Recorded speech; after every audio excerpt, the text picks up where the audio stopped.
Welcome to another edition of the Real Energy Podcast. Today we are Real Feels 6. What is it? How you say 6 in Spanish? Sixo. No, that's not how you It says Seis. sixo. This is sixo. Seis. Seis. Real Feels 6. Today we are with your boy Pat. Across from me is Tanya. We've got our resident Taylor Swift. Hey, doesn't she look like Taylor Swift? It's paler Swift. Are you pale today? Are you pale today? No, pay with a P like Patricia. Oh, my bad. Get with the program. Catch Patrick. up. Taylor Swift. Paler. I love that. Dark Huron. Dark. We got Paler Swift. This nigga said. You guys have to make it racial, don't you? Oh my God. Ron's here. And then our guest of the day, we have Carl Mathis. Say what's up to the people, How y'all man. doing? So Carl's got a very interesting story. We're gonna get into, a little bit about his childhood, how he ended up being addicted to drugs, how he got out of it. Kind of get into the story a little bit. I think we need to do a little warning. This is for entertainment purposes only because this might get a little interesting. I don't know. You never know where this is going. So, Carl, introduce yourself. Kind of give us a little bit of background, brother. The floor is yours. Name's Carl Mathis. I was born in Cape May, New Jersey, 1976. I'm an old fuck. Hey. I was born there. My biological dad was an alcoholic, and he was abusive to my mom. So I was in New Jersey probably, I think she left him when I was 3. He went to prison. We left. That was, I guess, my mom's out from the abuse. She met someone through my granddad, a deaf guy. His name was Preston, and they got together. So basically from 3, I think between 3 and 4, he was always around in the picture. And one thing about deaf people, a lot of people don't know or want to admit is they blame everything on hearing people. So something happens, they're immediately they point the finger. And a lot of people don't know that. They might not all do it, but some do. What do you mean? Like, if something doesn't go right for them, they'll blame it on them being deaf. Like life problems and shit. It's all about accountability. Exactly. I got you. Yeah, they point the finger quick. Like, their life is harder, basically.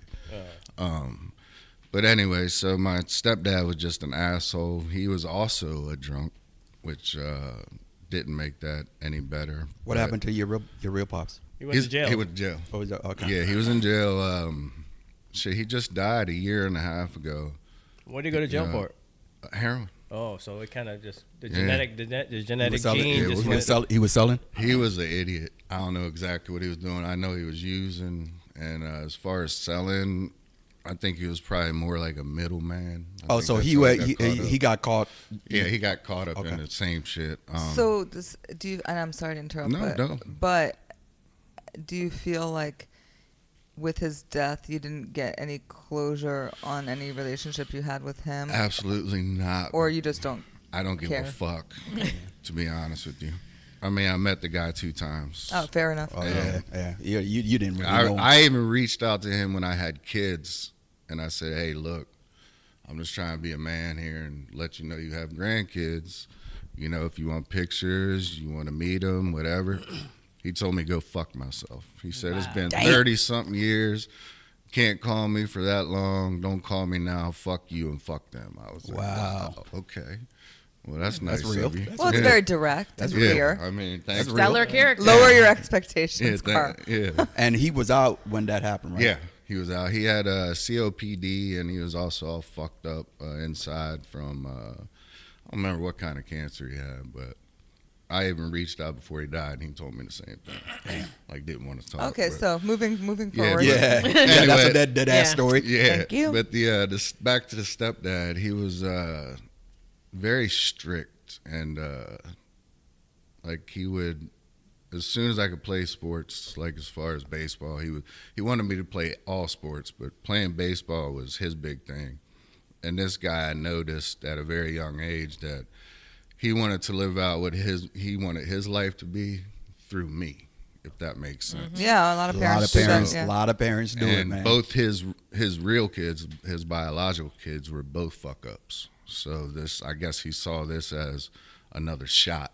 Mm-hmm. Redo. Yeah, exactly. 3 times the charm. Yep. And and I didn't mind it because I loved sports and I loved it, but it was sports and it was every day, whatever sport it was, sometimes 5 teams. And it was straight A's. It was nothing less than straight A's. Like, I shit you not, if I got a B, forget it. I mean, the man wasn't very physically abusive, but he let me know a couple times.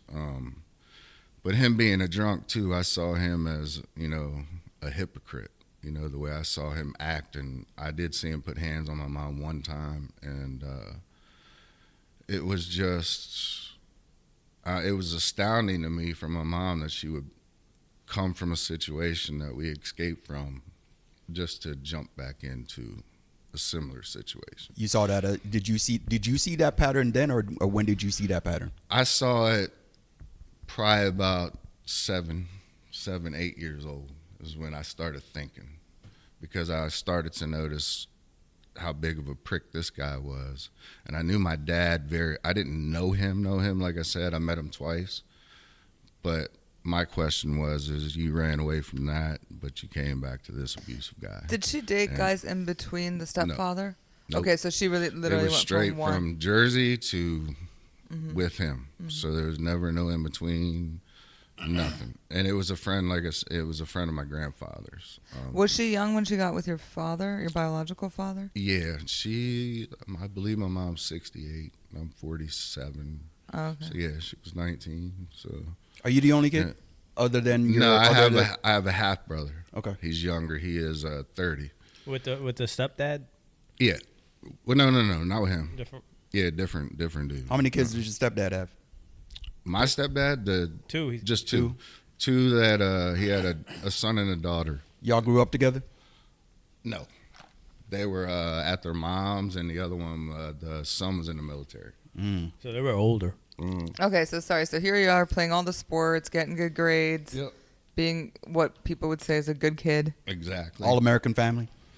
That's from the outside. Yeah, that's from what it the looked outside. like from the outside. Did he hold down like a good job? Even if he was Yeah, he worked for the alcoholism? government, the printing office. He was there for 38 years at that time. I mean, yeah, he did good. So Yeah, so everything from the outside, there's it looked good. comfortable money, white picket Nice fence, house, everyone's 2 just, cars, everyone. yeah, you're you know, playing looks sport, cool. yeah, all good. But it wasn't like that.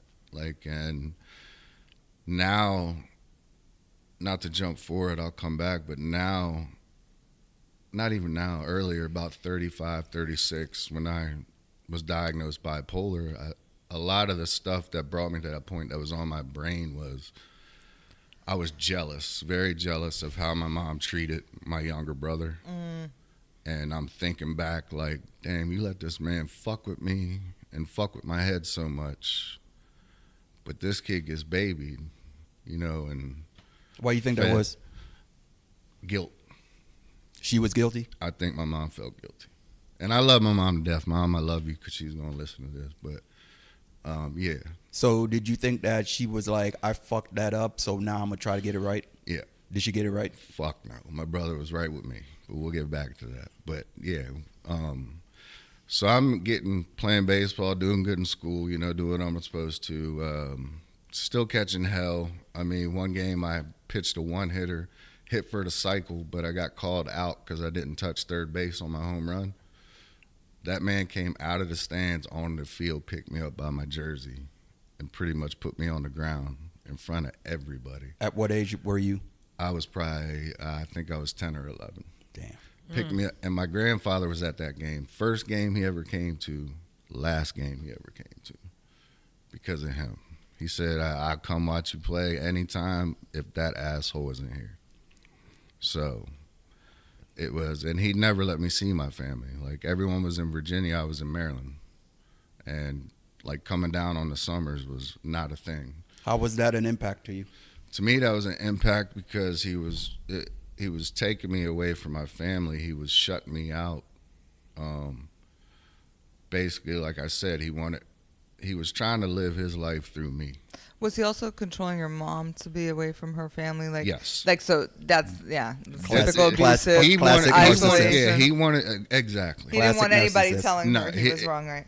It's when he walked out that door though, he was all smiles Oh, and, yeah, and sure. jittery and chipper and shit. But inside, forget it. Yeah, I mean, that's he a was class. an That's you know asshole. we've talked about it on this podcast a lot about Yeah, I mean- narcissists. That's classic right there. But as I'm getting better and better at baseball, I mean, I'm 11, 12 years old, and I got them signing fake birth certificates for me to go play with 16, 17-year-olds. Wow. I'm playing ball. Like I quit basketball and football so I could focus on baseball. And I'm playing 5-6 nights a week and travel team. And but it was a grind because it was every day. Even if I had 2 games that day, this man would have me outside for 3-4 hours before a doubleheader. How was it Like- getting your schoolwork done at the same time? That was on me. Oh, you just had to Like- figure it out. Yep, like figure it out. You better And get it done. That's what I would say. I'd be like, how in the fuck do you expect me to come home from school, go practice till 6 o'clock, 7 o'clock, go play these games, do my homework, get straight A's, Yeah, it's a lot. and please you? Mm-hmm. You know, how in the fuck does that happen? It doesn't happen. So it started about 10 or 11 where I started to, resent this man and hate this man, but also have kind of a little resentment to my mom because she allowed this. And that's what my family would always say, well, she shouldn't let it happen and this, but whatever. So I started about 12, I think, I guess.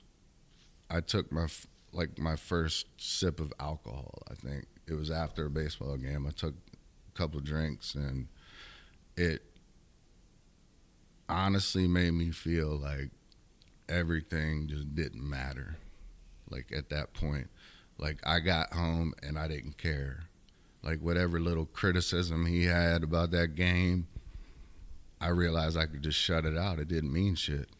And it wasn't a lot of alcohol. It was maybe a beer, but that was enough to relax me and calm me. Yeah, because you ain't had So- a, you were young. No. You ain't had Yeah, no no- you ain't had no no experience, tolerance. yeah. No. You ain't had no So tolerance at all. that was like, to me, that was awesome.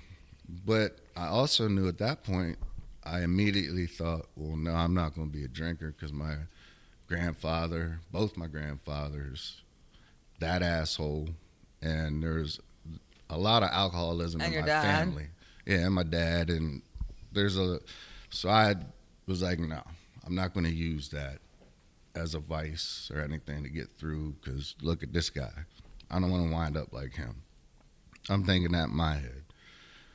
Now, about 13, when scouts started coming to, from college to watch me play and stuff, and I'd be doing good, and the criticism got worse. And it got harder to get good grades at that time, so I was dropping down to B's in some classes. I even got a C. And I got home one time, and he wore me out, like lit me up, body shots, everything. I mean, it was terrible. And that's when I pleaded with my mom to let me move to Virginia. And she didn't want me to because she knew that my cousin was already, a terror. And that's who I'd be staying with.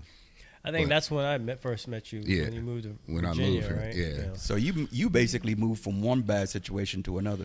To a even worse one, and didn't even know it.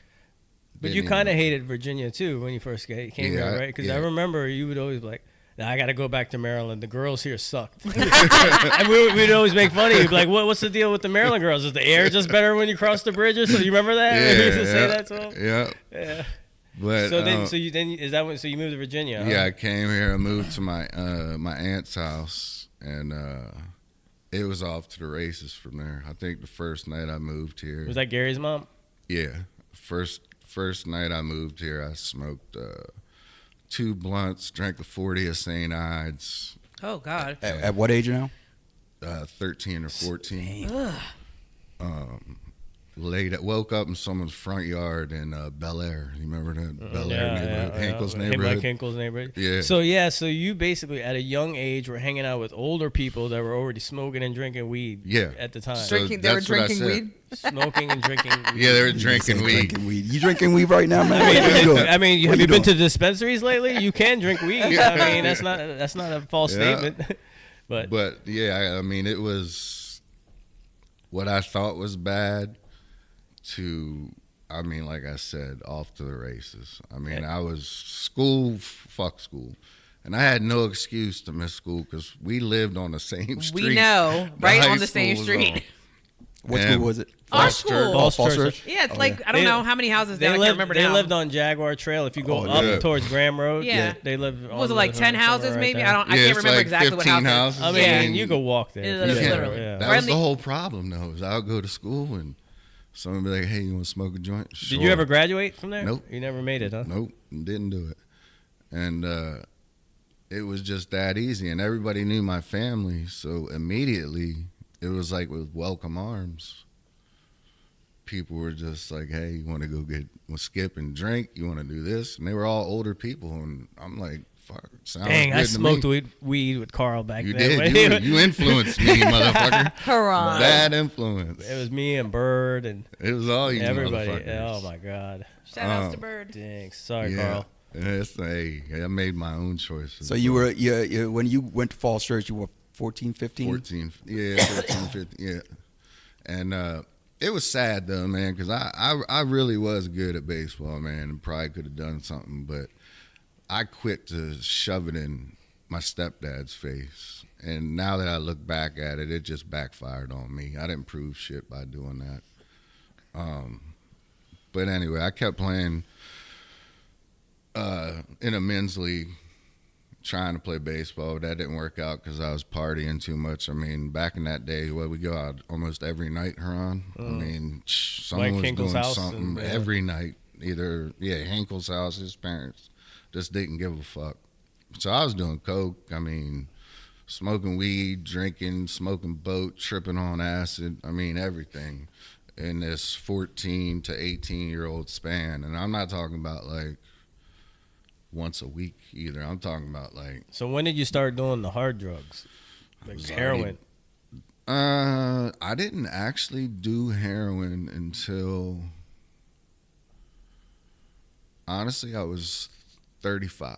And what led you to that? I think get to that. yeah, we're yeah. way ahead. Yeah. So were you amazed? You think back, Mm. are you amazed that you made it? Absolutely. I don't even know how I'm alive. Me or my brother or my cousin. I mean, we weren't getting high. At the beginning, it was almost like we were trying to get high to push it to the limit. See how Like- far you can do it. Like how So high it wasn't can even you just get? like fun recreation Yeah. with your friends a little No, bit. it was and like then how go to- how fucked up can we far get? yeah, how far can we push this high? And that's just a bad way to do it. But what got me into that was when I was 18 and blew my knee out, like I said, and they gave me 360 10 milligram Percocets. Is that a lot? That is a lot of fucking pills to give an 18-year-old kid, man. That's already on drugs. Yeah, So that's let's- already. Well, let's doing tell the drugs. audience what 360 means. What does that mean? That's the quantity. Oh. 360 10 pills. Yes. Whoa. Oh. Time out. They gave you 360 360 pills. I thought that was 10 milligram Percocets. for one for every day of the year, basically. I thought it was Basically. the other way around. I No. thought it was 10 Percocets of 360 So milligrams. they were giving out that many pills. Like Bro, it looked like a fucking container that like for protein shakes. That's how big that bottle This was back then when they didn't really, When they weren't Yeah, they- regulating they it. were regulating it There like was They're no like, oh, problem. this is a great drug There was for no me. problem back then. and this was Oxycontin. Yeah, because it had So no this is- acetaminophen tears my stomach up. So Wait, it was Percocet, I thought. No, but that's what it Okay, is. It was Oxy, the same thing. Yeah, But okay. The Percocets have acetaminophen. Got it. That's what I got at first. And they gave me those, and at 18 years old, I took 2 of these pills, and I was like, holy shit. You liked it. Like, what is this? And I've tried, like I said, all the other drugs. I was doing everything else. And, excuse me.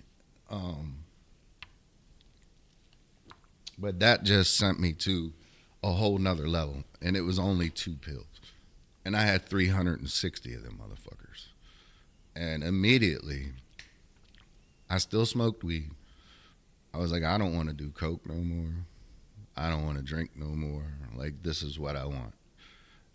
And then you start saying, all right, well, they say take 2. It won't hurt it if I take 3.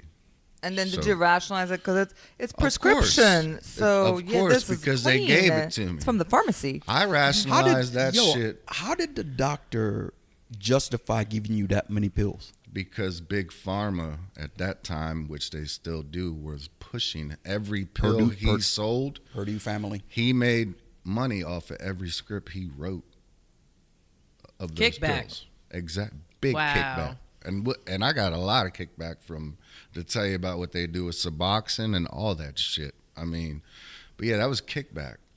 I mean, that's what my mom even said. Are you sure that that's okay? Yeah, 'cause that's not. They can't do that now. It's illegal, Was right? it Yeah. where was this doctor? Like, was it a Manassas. like a community doctor affiliated with a hospital? No, he was an orthopedic surgeon. Okay. He was an on-call. So it wasn't like one of those whale doctors, right? It was No, it was but really? he was a hack. Oh. I had to get it redone 2 months after he did it. Oh wow.